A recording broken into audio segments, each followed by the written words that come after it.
There's a reason why this war hasn't ended, and that is because there's complex factors at play. I know that sounds like a throwaway line, but it's true.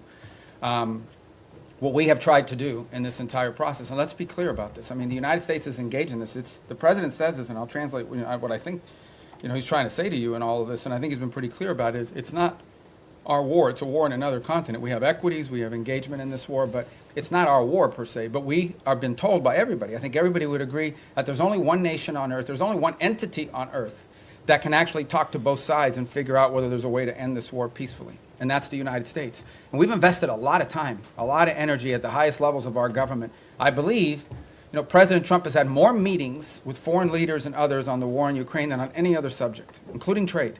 He's invested a lot of time. Steve and Jared have invested time. I've invested time. The Vice President, the Secretary of War, others, Secretary of Treasury, and more have invested a tremendous amount of time and energy in this. And what we're trying to figure out here is what can Ukraine live with and what can Russia live with, sort of identify what both sides' positions are and see if we can sort of drive them towards each other to some agreement. Wars end generally in one of two ways. Surrender by one side for another or a negotiated settlement.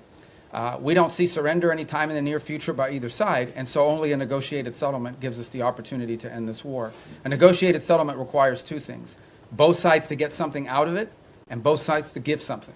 And we're trying to figure out what can Russia give and what do they expect to get, what can Ukraine give and what can Ukraine expect to get. In the end, the decision will be up to Ukraine and up to Russia. It will not be up to the United States. So that's the role we are trying to play in this.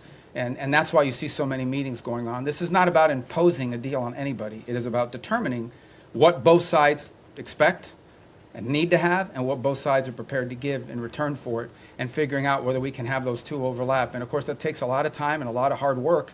It can't generally be done in the media or in press conferences. I think we've made progress, but we have ways to go. And obviously, the hardest issues are always the last issues.